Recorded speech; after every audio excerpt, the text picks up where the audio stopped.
আজকে অনেক দিন পর নিজের প্রিয় ক্যাম্পাসে গিয়েছিলাম। ছোট ভাইরা ইফতারের আয়োজন করেছিল এবং সেখানে দাওয়াত দিয়েছিল জন্য সেখানে দাওয়াতে গিয়েছিলাম। তবে অনেক দিন বলতে তাও 10-15 বছর পর। আচ্ছা, প্রিয় ক্যাম্পাস কার না ভালো লাগে? আপনারা যারা কলেজে পড়েছেন অবশ্যই তারা নিজেদের ক্যাম্পাসকে ভালোবাসেন। আমার কাছে আমার ক্যাম্পাস খুবই প্রিয়। এখানে জড়িয়ে আছে নানান রকম স্মৃতি। দীর্ঘ 4টি বছর এখানে অনার্স কমপ্লিট করতে হয়েছে। অনেক বন্ধু বান্ধবদের সঙ্গে দেখা হয়েছে এবং এছাড়াও শিক্ষকরা ছিল, প্রিয় শিক্ষকরা ছিল, তাদের সঙ্গেও দেখা হয়েছে, কথা হয়েছে। অনেক ভালো লেগেছে আমার কাছে। আপনাদের কলেজ জীবনের কার কার এমন স্মৃতি রয়েছে অবশ্যই শেয়ার করবেন।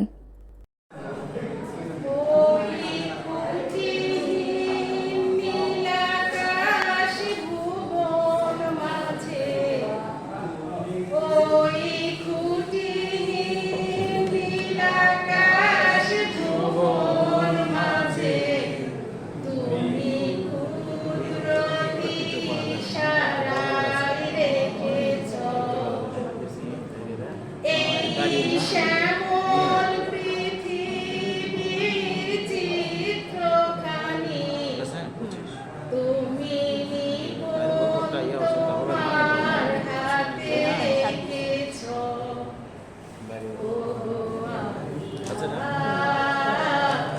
সবুজ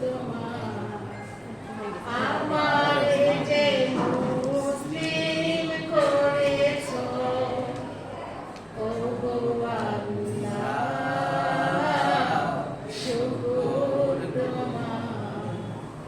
আমারে যে মুসলিম করেছ। ধন্যবাদ শোনার জন্য। হামদনাথ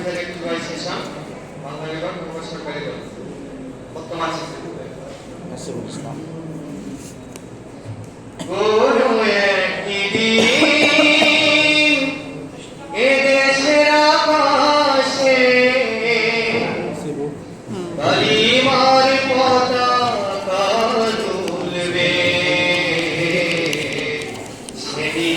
সবাই খুদায় বিধান পে বেদনা ভুলবে। কোনো একদিন সেদিন আর হবে না হাহাকার, অন্যায় জুলুম অবিচার, সেদিন আর হবে না হাহাকার, অন্যায় জুলুম অবিচার, থাকবে না অনাচার দুর্নীতি কদাচার, থাকবে না অনাচার দুর্নীতি কদাচার। Thank you. এতক্ষণ হামনাত শোনালেন আমাদের প্রিয় আপু রেশমা আপু, এবং এই কলেজেরই শিক্ষার্থী ছিলেন সে, এবং এই কলেজেই সে শিক্ষক হয়েছেন। রেশমা আপুর পরে আমাদের এক ছোট ভাই হামনাত শোনালেন। পুরো প্রোগ্রামটি অসাধারণ ছিল। আপনাদের সবাইকে ধন্যবাদ ভিডিওটা